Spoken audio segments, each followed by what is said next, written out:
BumbleKast. I'm your host, Ian Flynn, the Bumble King, and joining me, far from my home, Kyle, JCRB Krause.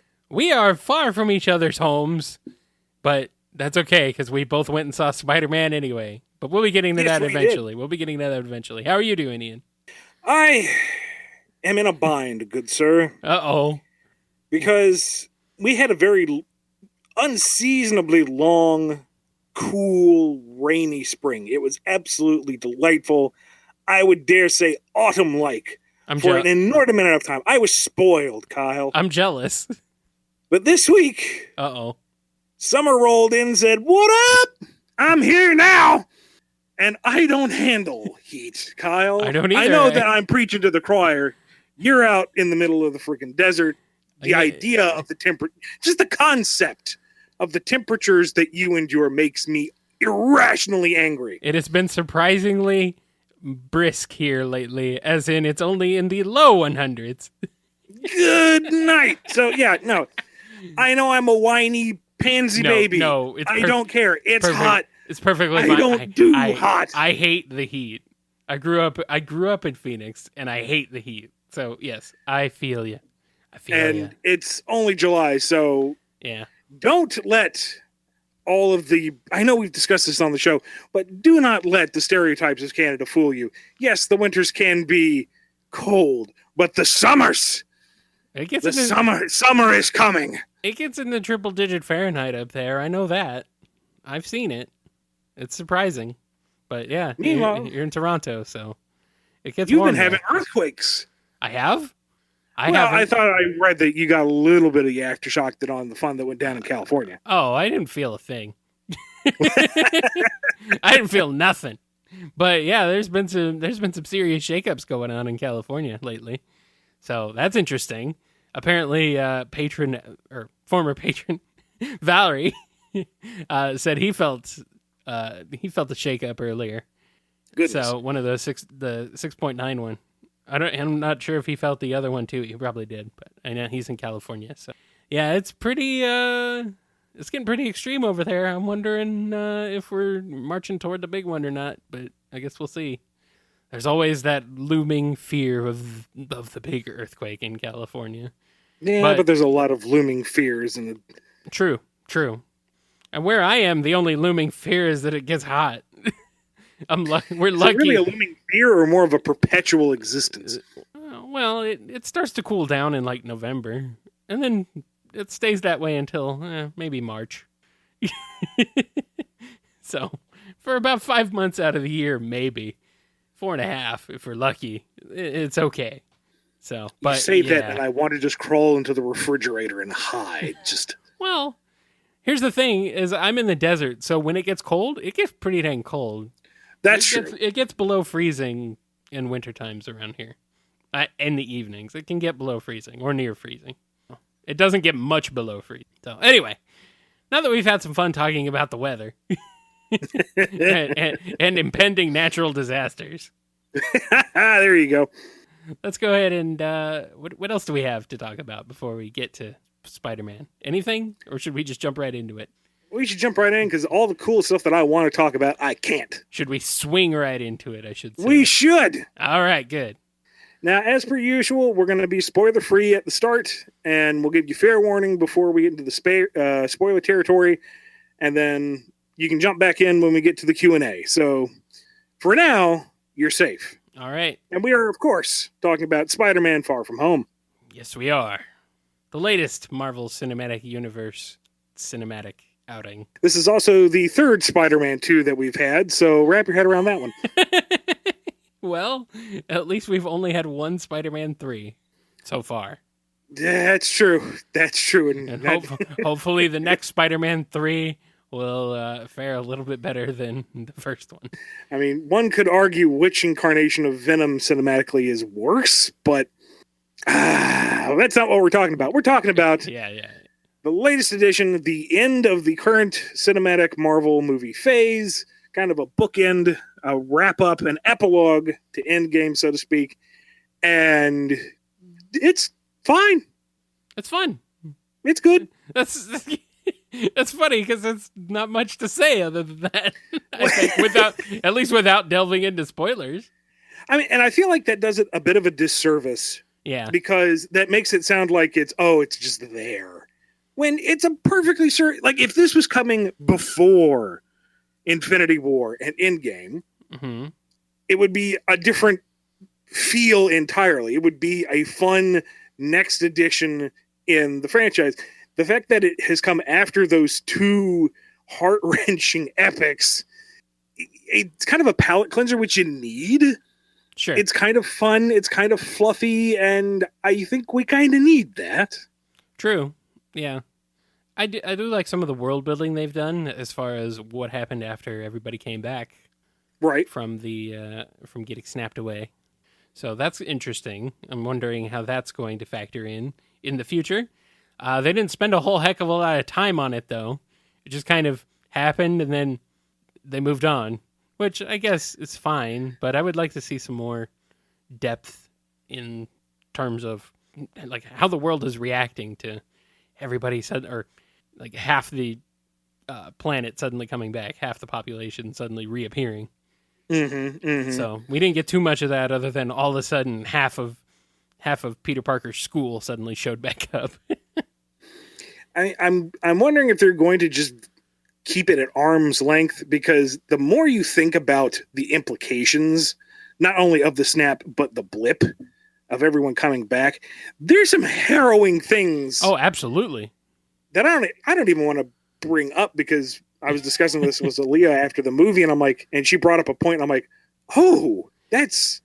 Oh yeah, grim. like certain things no longer existing when they come back, like planes.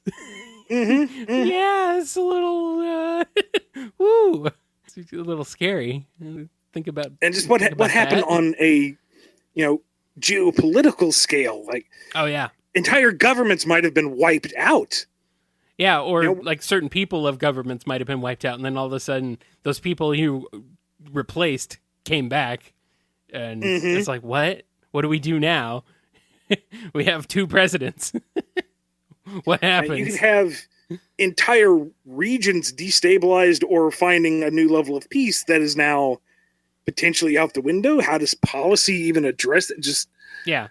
And the movie does not address that at all, and that's kind of fine. Yeah, and that's not even getting into like what's happening on a interstellar level outside of just what's going on Earth.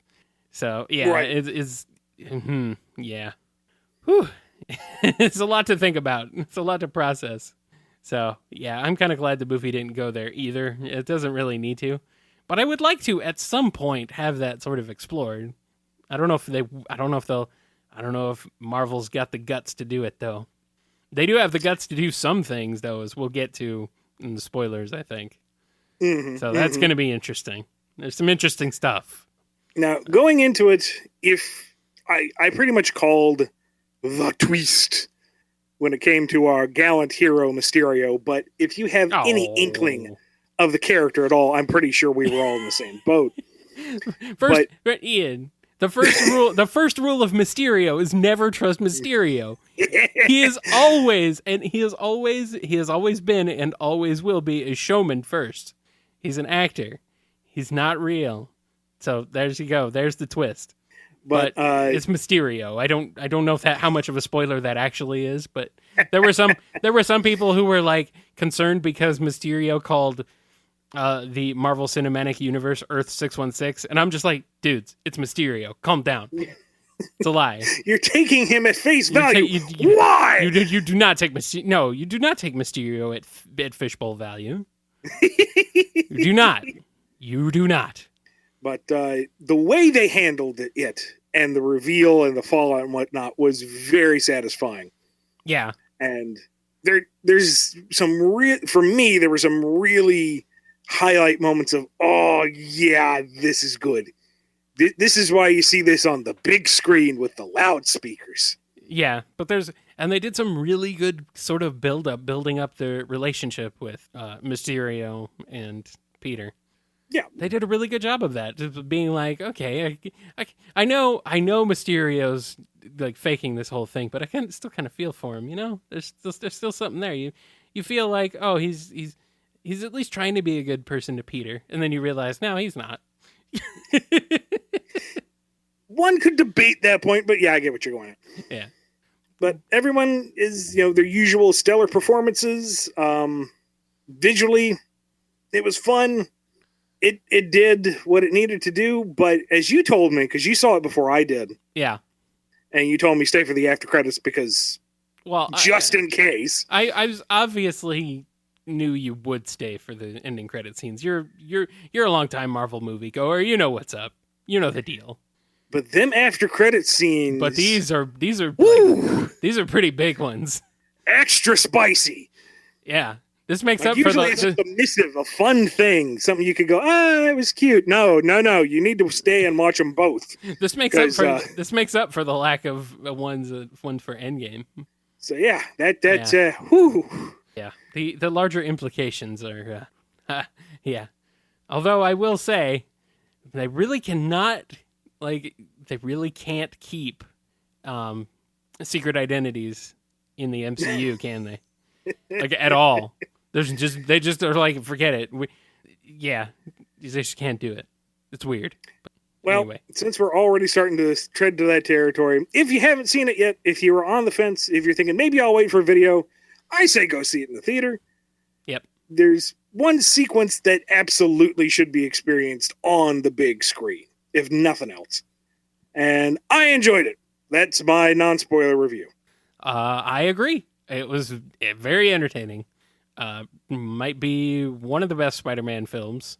It was pretty great. I enjoyed it. I enjoyed it more than Homecoming, really. And Homecoming was pretty good, but I think I like the way that this just ties in with the greater overall story that we've been seeing so far. That we've been seeing through Phase 4 at least, or Phase 3, whatever phase we're in this. I don't know what phase we're in. Anyway, that's spoilers. Spoilers.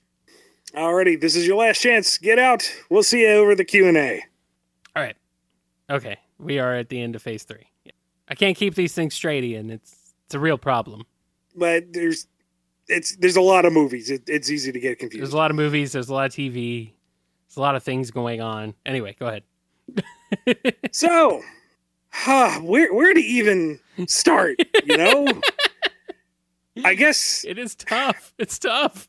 The Mysterio scene when he turns on Peter and really showcases what his tech can do was quintessential scary Mysterio. It's like, I think I see what you did there. That's why you can take him seriously. Oh, okay. Yeah. I was like, I was kind of just thinking like, Tony really did screw a lot of people over, didn't he? Makes sense. And you know me, I love my tiny little forgettable background character, nuancy, continuity stuff. Absolutely, yeah. So when they start pulling out the deep digs, Iron Man 1. They start pulling out deep cuts from Iron Man 1, yeah. It's like, wow. Doctor was yelled out by Stain. It's like, yes, that scratches the itch. Oh, I love it. Man. And, normally in what we've seen of Peter up to this point is not a lot of, I would say, overt combat. A lot of it is deflection or avoidance or redirection or rescue. And most of the time when it's come to blows, it's very light stuff. He's very nimble and bouncy. It's not very much in his face. Yeah. So in the final fight sequence, when he's relying completely on the Peter Tingle and just wrecking that hallway. Why can't they call it a spider sense? Is that under like some sort of copyright thing? Is that just something they can't say? I mean, or are they just trying great power? I don't know. Or are they just trying to be funny?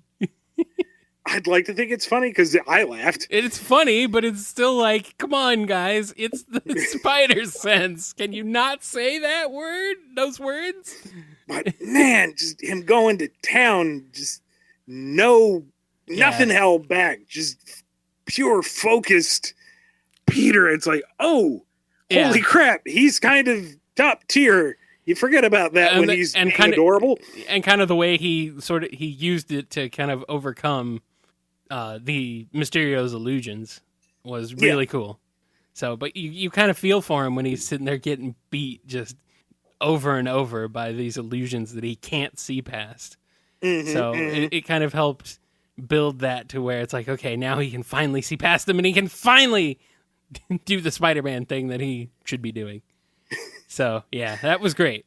I know there's some complaints. I've seen some complaints about sort of how this incarnation of Spider-Man / Peter is kind of like, he's so, like he kind of just relies too heavily on Tony, and he's too, I don't know.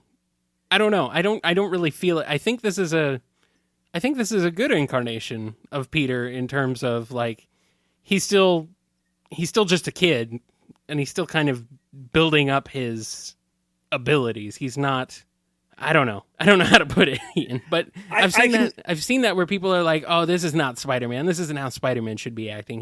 He's so far beyond the level of all of these other heroes that he should just be like, and I'm like, well, he's still just a kid, and he still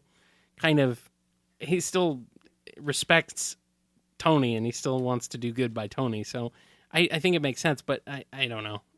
What do you think? I think part of it is folks want the shared universe, but they don't want the implications and the ramifications that come from that.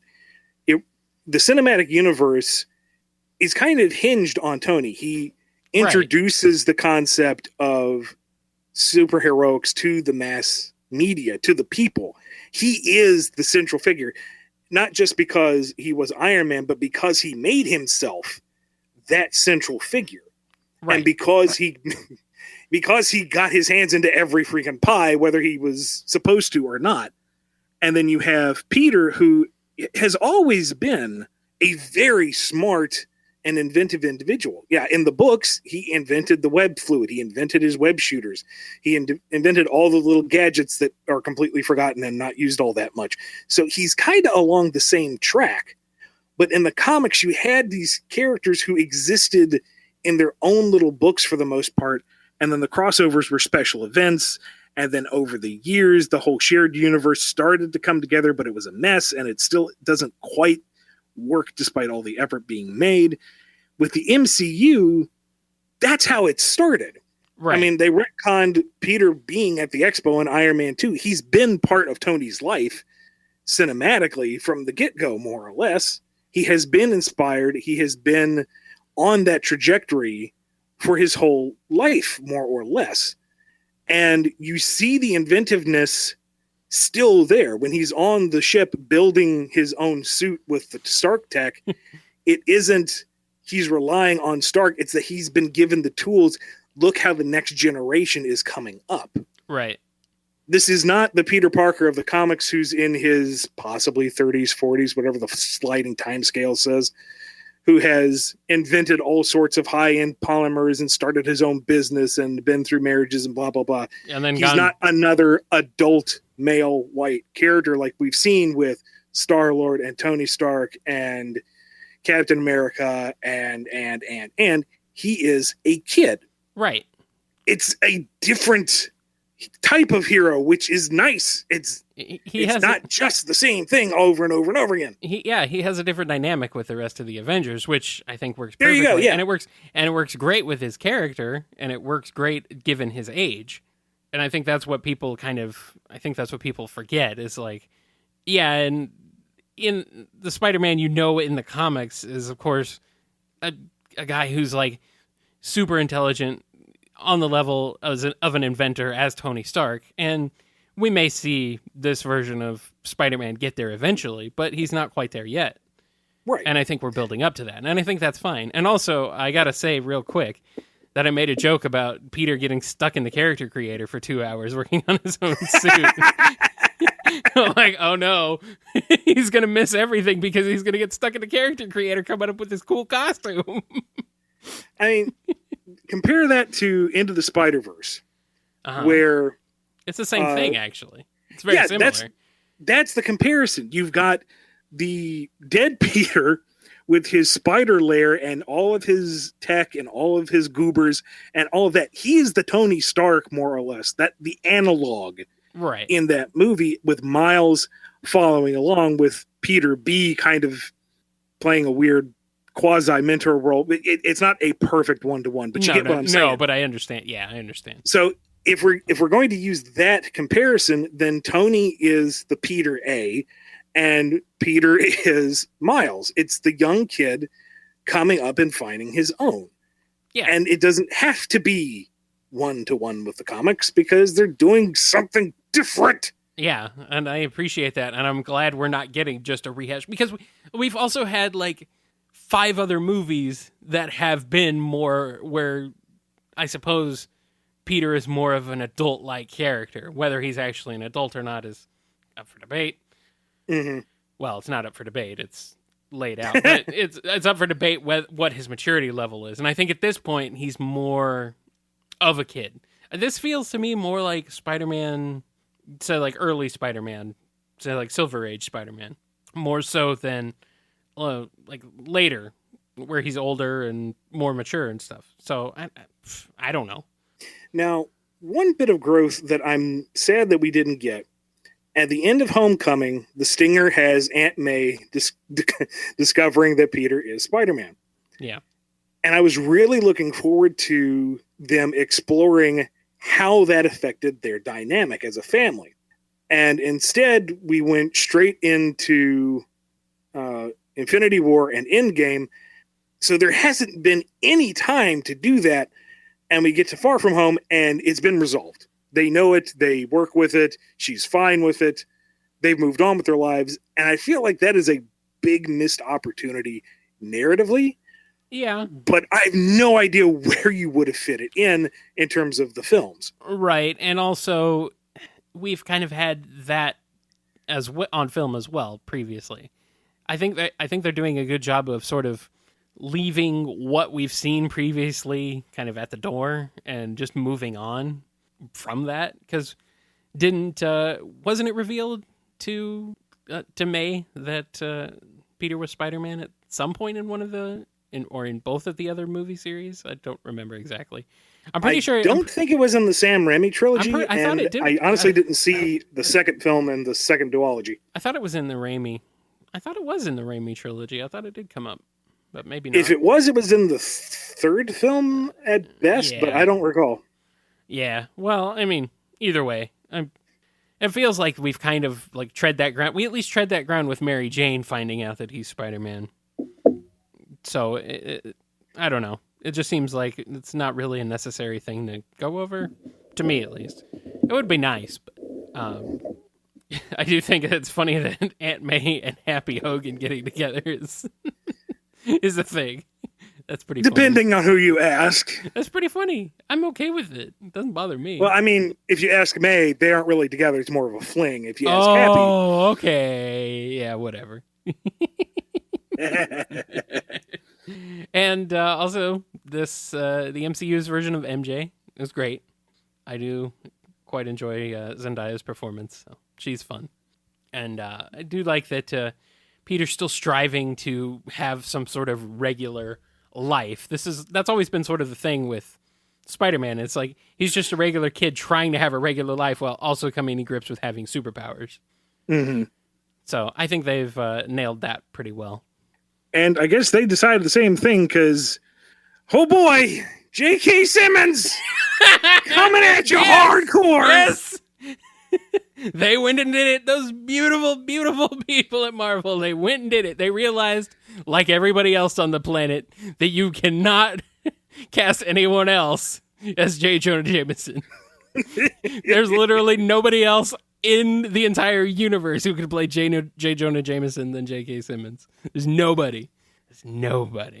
But what are they going to do with this, you know? I really hope they're not building up to like a one more day sort of thing where Peter, well, because Peter has to make a deal with the devil in order to get his identity sealed back. Oh God, he shows up at Doctor Strange 2 and they fight Mephisto. Oh God, no! And on the sly, he just kind of whispers, "Hey, can you do a thing for me?" Yeah, but to do it, I have to completely erase your relationship with MJ, and it's like, oh, here we go again. Because, in the books, when he was an Avenger and he was public knowledge, May and MJ lived in Avengers Tower, and they were pushing pretty heavily on the idea of Peter being part of a new Avengers. So maybe that's where they're going with it? Yeah, maybe. I'm kind of wondering what are they building, if they're building up towards like a new Avengers. Like who would be in it? Is it just going to be the same characters, the side characters getting promoted, plus Spider-Man and Captain Marvel? Maybe. I mean, we know that Falcon's coming back as Cap. They're pushing this Captain Marvel pretty hard. So if you've got, I mean, it doesn't have to be 1-to-1, but you've got a lot of these overtones of Peter being kind of the next Tony in a way. You've got Marvel filling in for Thor in terms of the from another place with insane powers. Yeah. And you've got Cap. That's your Trinity right there. They're working on Shang-Chi. You've got Doctor Strange rolling around. Hulk is technically still around, just down an arm. You could put together a team. And you've got Winter Soldier and you got Hawkeye. Yeah. I mean, Winter Soldier could, I guess, fill in for Natasha in terms of the low-level powers, sneaky, shooty type. Yeah. The formula could be stirred up and reserved. I don't know. But Ian, we're forgetting also with the other end credit scene that's revealing maybe some kind of secret invasion sort of thing going on. I'm wondering if Natasha, the Natasha we saw in Endgame, may not be the Natasha that the real Natasha. I don't know. I'm wondering if that's going to be something they reveal in the Black Widow movie that's upcoming.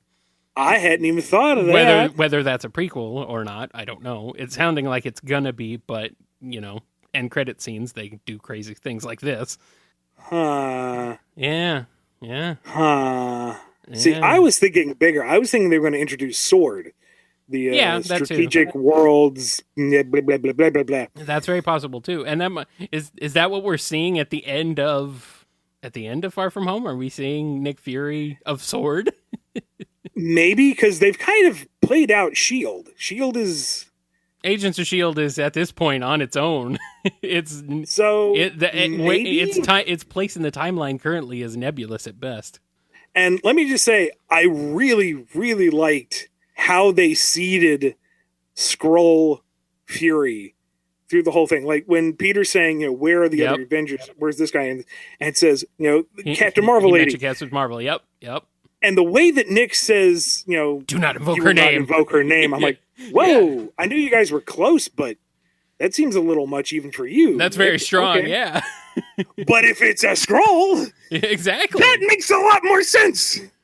Yeah, exactly. I was like, well, okay, that was a very strong response to that. But then at the end, when it's like, all of a sudden Maria Hill's turning into a Skrull, and I'm like, oh no.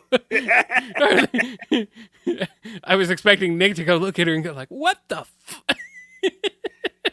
But then he turns into a Skrull too. He turns into Talos, and I'm like, what? So obviously the Skrulls have been on S.H.I.E.L.D.'s radar since the 90s. Right. They've been fully integrated. I'm just going to assume that it's Sword at this point. It very well could be, yeah. So we could safely assume that the Skrulls have been implemented for at least a little while, which opens up a whole lot of questions, a whole lot of possibilities, like the one you just brought up, which I feel dumb for not even thinking of. I just thought of it before the show when I was talking to talking to the other guys before we got started, and I'm like, oh yeah. And then like you said, Secret Invasion, and I'm like, no, the Skrulls have been painted as heroic characters, but that's a lot of time for there to be dissension within the ranks. Exactly. Yeah. And how cool would Secret Invasion be if it isn't just Skrulls have replaced everybody, but Skrulls could be on your side, or they could not. Skrulls could be yeah. Skrulls, or they could also not be Skrulls. If there are two, which one is it? Or if there are two, if there are like two factions of Skrulls that are kind of at war with each other. So we've got spy thriller upon spy thriller. We have secret civil invasion war. Like that would be a really cool, the next like big Avengers thing, right? Where you can throw out all the star talent, but who's really who? That'd be neat. Yeah, I'd get behind that. Forget Galactus, I want that. Although it's possible we're building up to some sort of Fantastic Four reveal, and X-Men coming in, of course. There's also been some rumors that 2 years from now we'll maybe start seeing some of the Defenders and Netflix characters start making appearances in MCU movies and stuff. So who knows where they're going to go with that? It's going to be pretty wild. There's a lot of stuff on the table now. And coming full circle, I feel bad because we're talking about all the cool, neat stuff that might happen in the future, and we've kind of forgotten about the movie. We're not talking about Far From Home, which is a great movie. It's fun. You should see it. It's fun. It's just kind of episodic. It's there, but it's not bad. It's not forgettable. It's just kind of, that was nice. But it also builds up more. It builds up sort of the future. It sort of sets the stage for Phase 4. That's what it feels like. We're setting the stage for Phase 4 and beyond. So I think as sort of a stepping stone to the next phase of Marvel movies, I think it's a good one. And I hope that Mysterio is not actually dead, because as a villain, I really enjoyed Mysterio, and I hope he comes back. But the MCU has a big problem where it sort of kills off its villains, and it doesn't let them breathe, and it doesn't let them come back multiple times usually.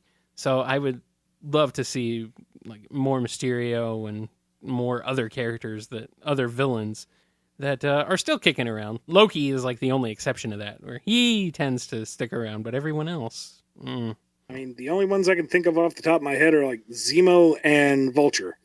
Are they both still alive? Yeah. Well, Scorpion, I think Tinker.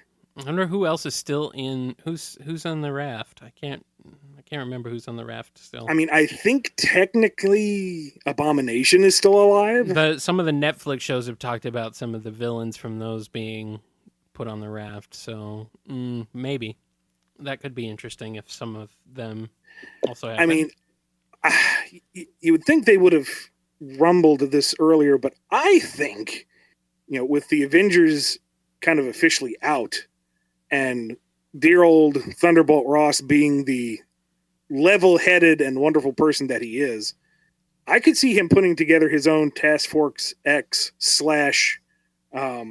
Thunderbolts team. Mm-hmm. We've got Zemo alive, we've got Abomination, we've got a few more floating around. You could put together a pretty decent Rogues Gallery movie out of that. I think so. Are we going to see a sort of Red Hulk maybe if we're talking Thunderbolt Ross? Or maybe? I hope not, because I hate that idea, but maybe. Well, are we going to see She-Hulk at least? I really want that. I really want She-Hulk. And I don't want like dark She-Hulk like we're getting now. I want a fun She-Hulk. I want that. Of course, I think the Hulk stuff is still tied up in weird stuff. Yeah, it's still like distributed by, it still has to be distributed by Universal or whatever, but I don't know. Marvel could probably work out a deal. They worked out one with freaking Sony, which is smart. And then they worked out a deal with Fox by, just buying them. Which I guess if you're going to work out a deal, but the one party is not interested in working out the deal, buying out is the only other way to do it. So still frightening though to have all our entertainment owned under one roof. A little scary. I don't know. I wouldn't be opposed to having a lovely corporate sponsor. All hail Disney. I mean, the BumbleKast is not for sale yet. We're waiting for the right buyer.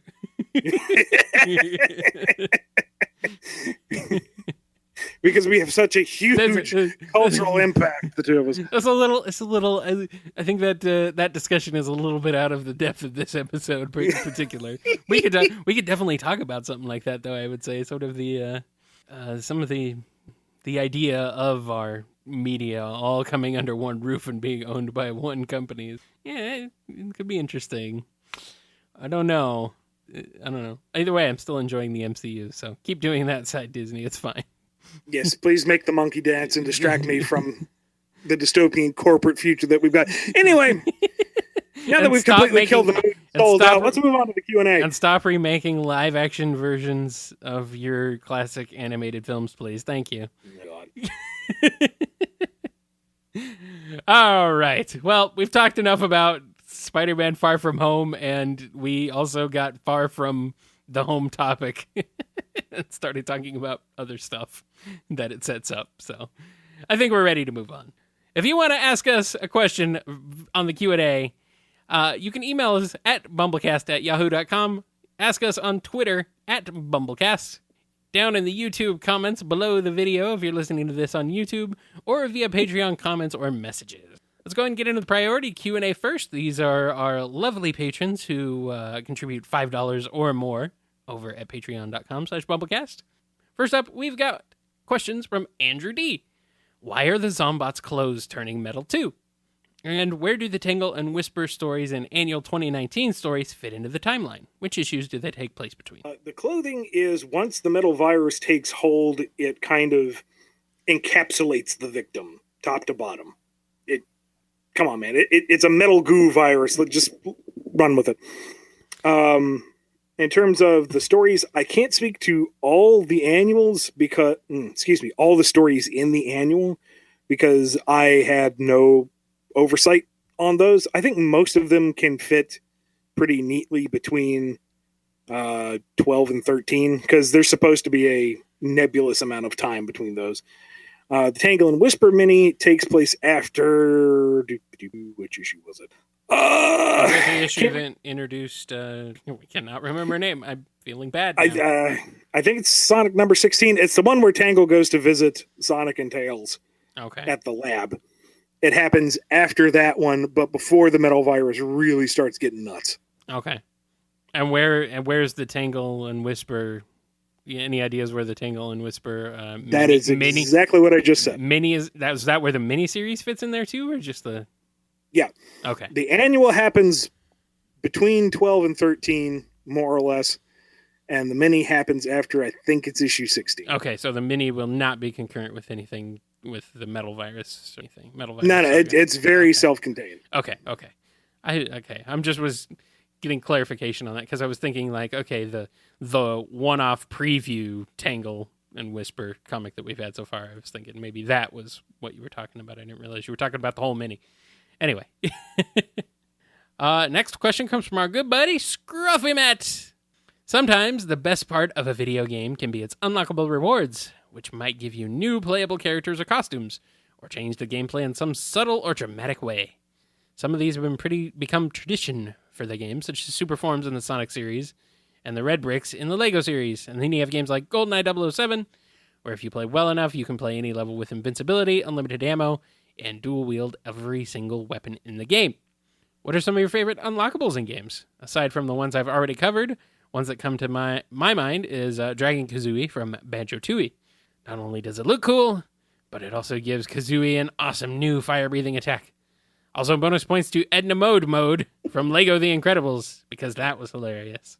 I'm not familiar with that, Scruffy. I don't know what happens in Edna Mode, but I love that it's called Edna Mode. I don't know if Dragon Kazooie would count since you can achieve it like midway through the game, and it's just a really broken unlockable form because there's no reason to change back, and you get infinite fire eggs. So I just feel like that's a broken game mechanic. Are you saying that the Banjo-Kazooie games have some slightly broken mechanics? No, never. No. Jeez, I'm trying to think of ones because you already talked about Supersonic, and that's one of the big ones. I guess in the Tales of series, there are a lot of joke weapons or costumes that you can get, and using those in New Game Plus can sometimes have a minor effect. Like in Tales of the Abyss, the main character, Luke, has very, very long hair. And then about halfway through the game, cuts it off as this symbolic cutting ties with who he was in the past and how he's striving to be better, and has the short hair look for the rest of the game. Yeah.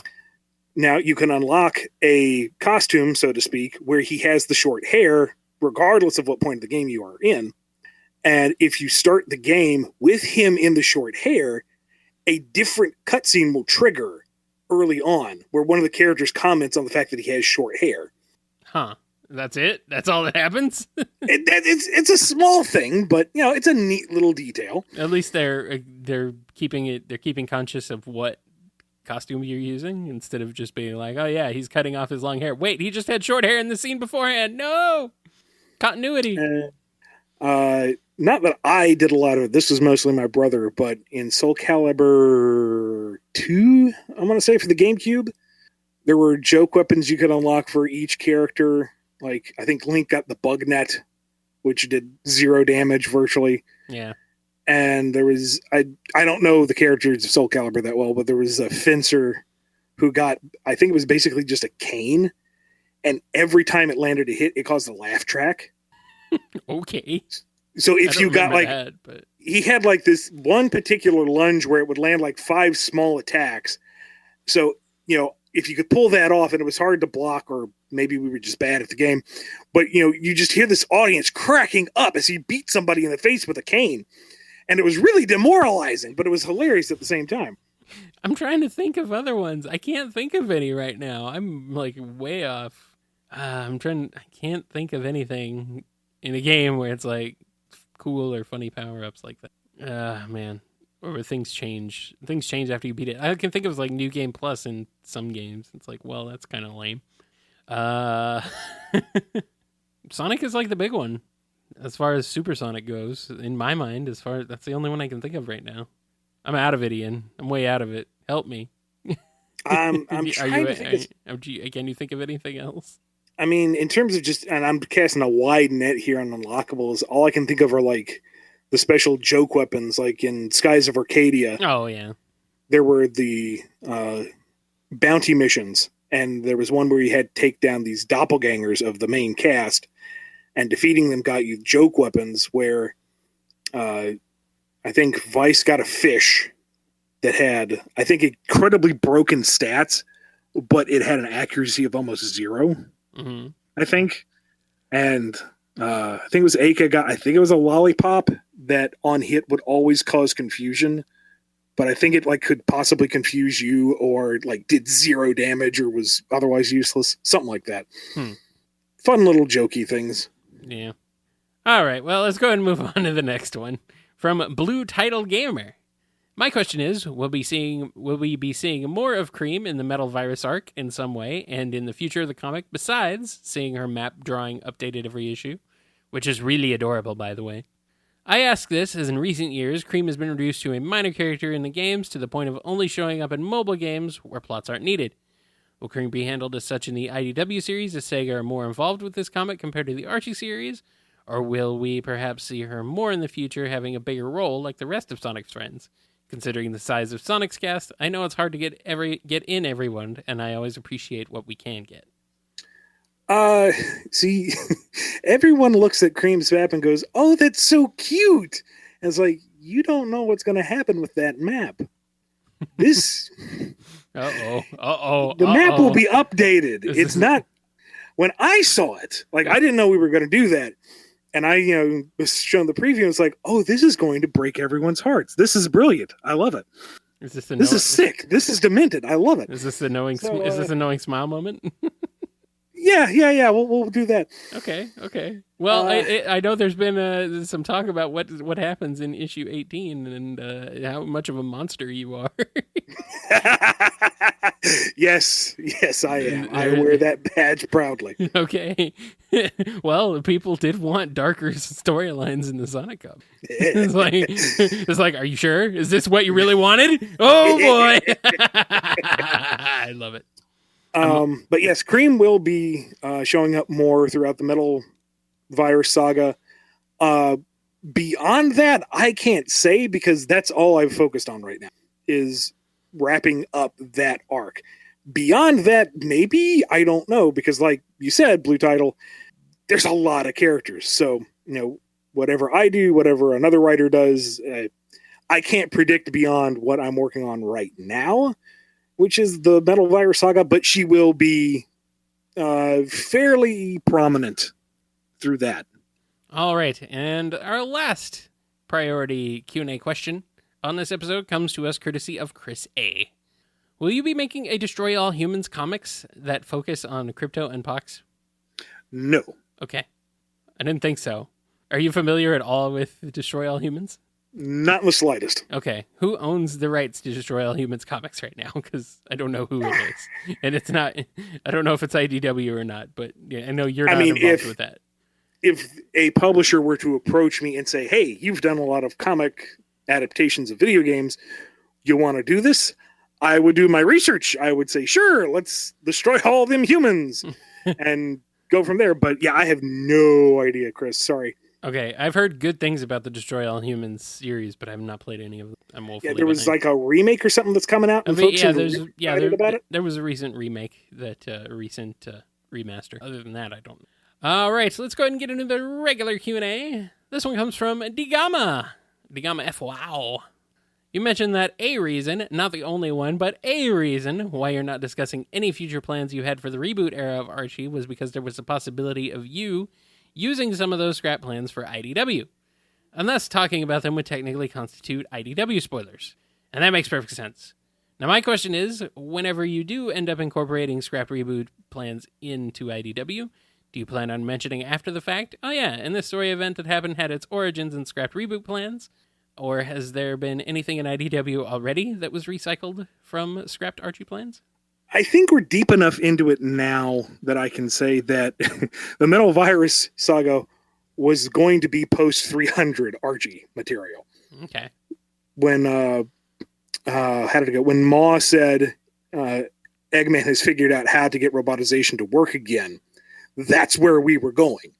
The basic premise of a infectious metal virus was on the table. It was actually on the table for a long time, like an editor before. And the editor said, hey, I want you to come up with a zombie story. And I said, why? He said, because zombies are hot right now. Walking Dead is huge. It's like, okay, I'll think of something. And go figure. Son of a gun, I thought of something that I really liked. So, okay, let's do it. And he says, well, actually, no. We've got Afterlife with Archie coming out. They don't want too much zombie material coming out, so shelve it. It's like, okay, gonna come up with new plans. Thanks. And it's like, can we do the story now? No, we got something else going on. Well, how about now? Well, no, there's an event going on. Well, how about now? Well, no, we're going to do something else. And so after we had reached the big cathartic moment, it was going to be, move on from there. And then the book died. Yeah. So, we start up IDW. I wanted to keep something very simple, very Sonic, very familiar. And that's why we did the Neo Metal arc, because it was very, very deeply rooted into traditional Sonic stuff. Right. But playing with the toys enough that it was this big celebration of the franchise overall. And when it came to what are we going to do for year 2, it's like, well, I have this pretty promising premise that I haven't had a chance to use. Let's dust it off and apply it to this new incarnation. Let's see if Sega will let me turn their iconic, highly protected characters into horrible metal zombies. Oh, yes? This is approved? All of it? Okay. So, here we are. Now, obviously, had it gone through with the Archie books, it would have been a wildly, wildly different story. Of course. And I didn't have anything point for point figured out, just that was the basic premise that I wanted to apply. So there isn't like a lost plot line that I'm just recycling. It's just the idea of the metal goo. Yeah. And go figure, Ian, you waited long enough to do the storyline now that The Walking Dead is now dead. So exactly. Congratulations, you killed The Walking Dead. What is dead can never die. It only rises again. And now you have taken over. Shiny and chrome. I'm mixing my movies, but I think that just made it better. It's true. It did.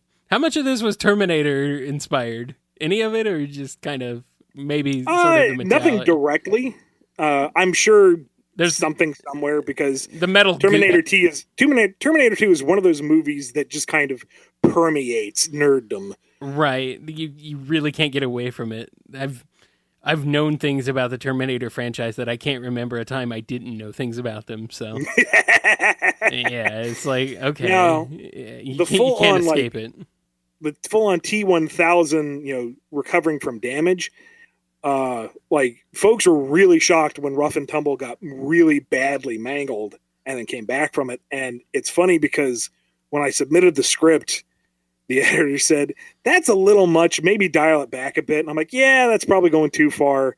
It really begs the question of just how much flesh is still there. Yeah, that's right. We'll just dial it back. And then I see the final art, and it's like, oh, no, actually, they went full bore. All right. Sure, okay. Have fun with that. This is some serious nightmare fuel stuff. I love it. It's great. But, at least I got to see that as I was getting into the story arc that's coming up, because we have Omega and we have Zombots. So now you can imagine how that's going to go.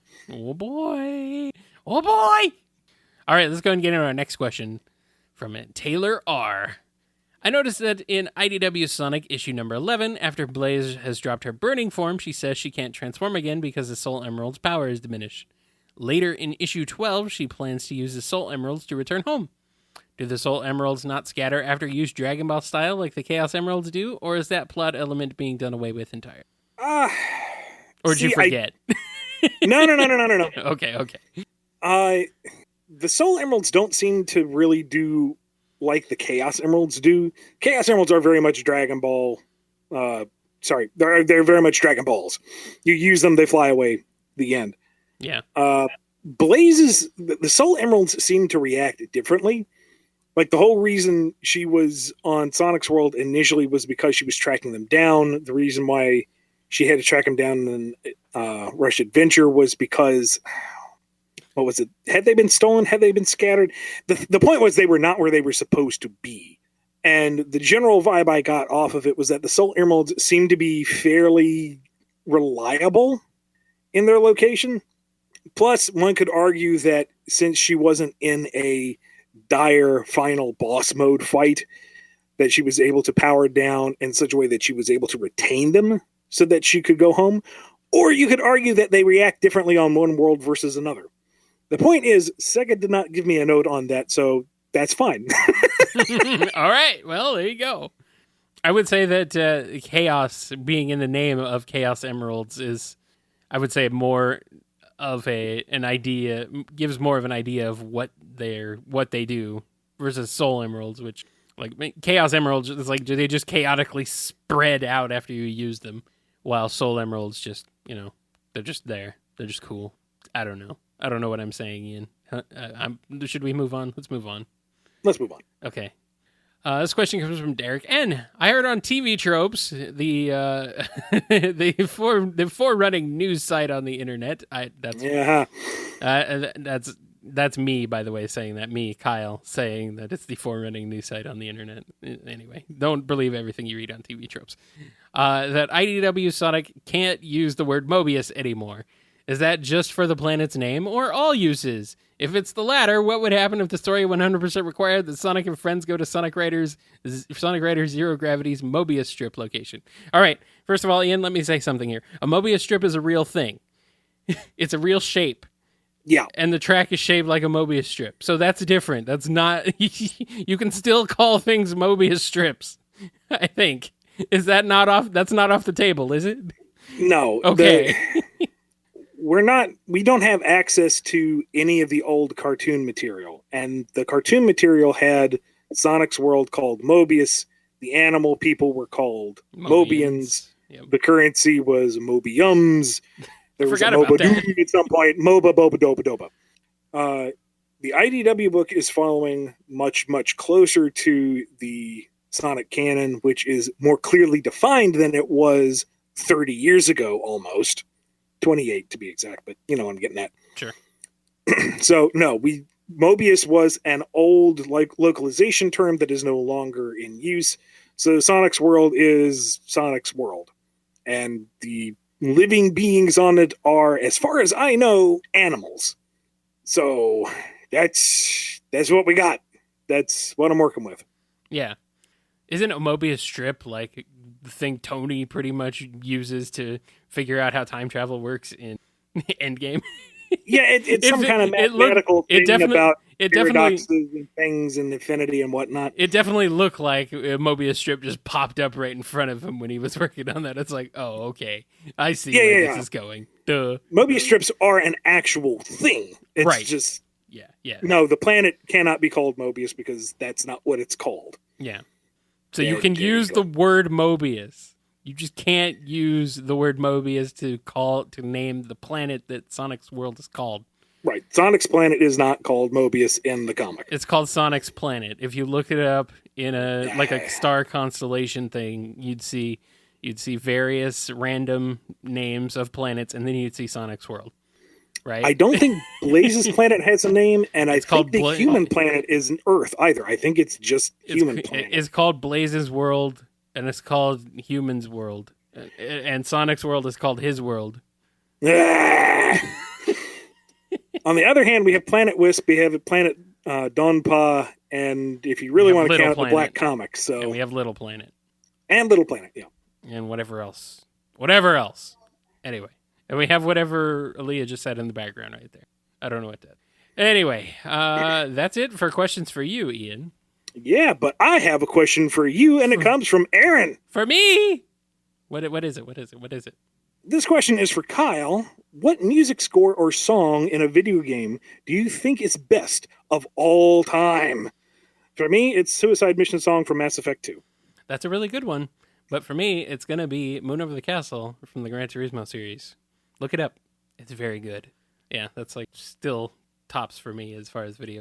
It's just so, it's a great intro song. It's like perfectly soaring and uplifting and just like it really encapsulates like getting ready to go. Like, yeah, I'm ready. It's kind of one of those sorts of things. So it doesn't really have a storyline impact, I guess, like the Suicide Mission does in Mass Effect 2. But it's still a freaking fantastic song. I have a lot of other songs that I could talk about too, but we don't. Let's move on. We're already at an hour, so let's not worry about it too much. I'm not even going to touch it because there is no possible way I could pick. It's tough. It's tough. But I just always. I can't even narrow it down to a franchise. Like if he's the best song ever, period, in Sonic. No, not even going there. I just always default to that song. Like that's my default answer for this question. I've gotten to a point where I just have a default answer for it. But yeah, I mean, we could sit here and we could have a whole episode on this topic. Oh my God. Yeah. Easy. Yeah, absolutely. But for me, I think that would be sort of the song that encapsulates my feelings about this question the most. Check it out. Moon Over the Castle from Gran Turismo. Composed by Masahiro Ando, and also performed by T-Square, the band T-Square, under the name Night Song. So it's a very good song, but it's also very confusing because it has two titles and two performances from two different things, and yeah, it's weird, but yeah, it's all the same song. All right, before we wrap it up, we're going to give a big thank you to all the patrons who make this show possible. Do it, Ian. Do it. Big thank you to Daniel H., Eric F., Connell T., Alex P., I already messed it up. Blue Title Gamer, Koopaling Crew 128, Frederick, Andrew D., Scruffymatt, Saturn Flecky, Chris A., John B., Jennifer R., Reverend the Light, Lisa M., Duiz Diz Den, Dave M., Daniel B., Mike B., Samuel P., Sam Cyberkeck, Digama F. Wow, Dragon Superfan, Brody M., Neil H., Justin G., Daniel M. S., Silly String, Takaro, Lee H. K., Chevelle, Don B., San Fritz, Taco El Gato Comics, John M., James K., Adam BT, Overthinking Films, and Ron. There's some new names in there. Welcome aboard, folks. Thank you for your support. We love you platonically. At least I love you platonically. I don't know how Ian feels about it. Well, we've already talked about selling out. I'm pretty easy. Okay. Well, I mean, are you going to sell out your romantic love? Can you do that? You're married. I mean, can you do that? You might have if you want to find my rates, head over to bumbleking.com. That has all sorts of tantalizing information about me. Or you can stalk me romantically on Twitter at Ian Flynn BKC. Have you had anyone do that yet? I'm curious. Not romantically, no. Okay, I can imagine you do. You have had a few others, yeah. Anyway, you can follow me Different kind of obsession. Anyway, yeah. Tell me about it.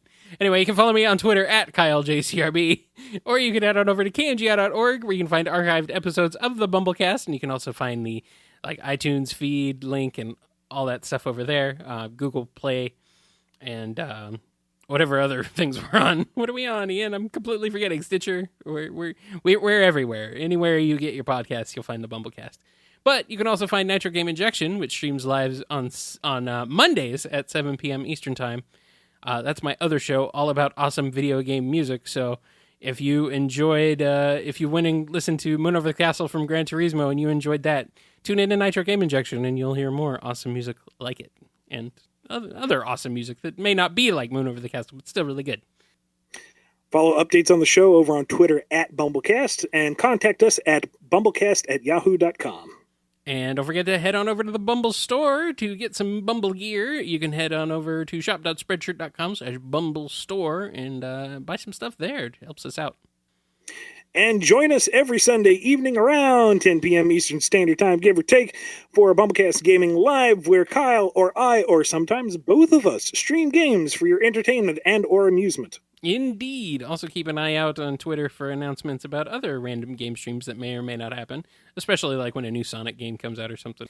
We've been making it a habit of kind of streaming those. So it just depends. Keep an eye out, but the regularly scheduled ones happen on Sundays. So we'll see you there. And as a reminder, these are no longer patron exclusive. Our wonderfully generous patrons have made them free to everyone. So come on in and join us. Indeed. Yes.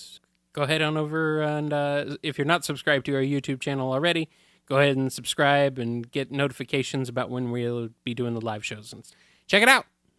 This is going to wrap us up for a BumbleKast episode 95. We march steadily onward to BumbleKast number 100.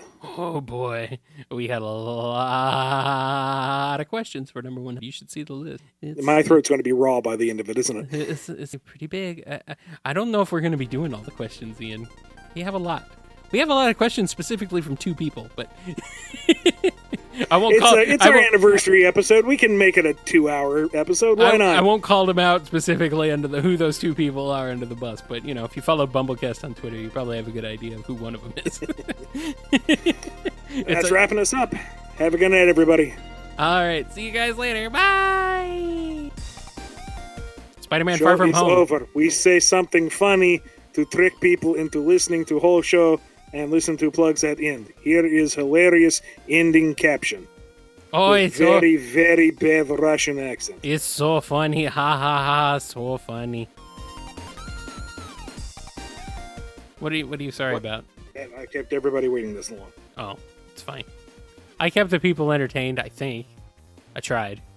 I make no guarantees. Scruffy says I danced for them. Metaphorically, of course.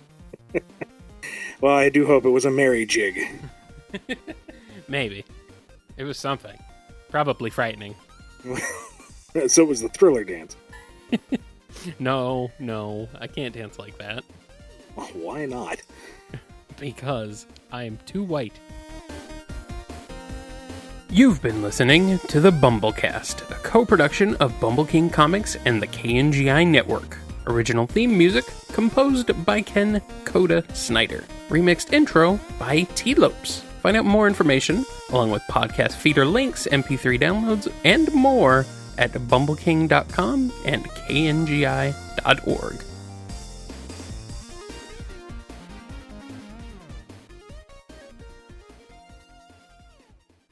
Imagine if they gave Natasha a Russian accent, if they kept her Russian accent for the MCU.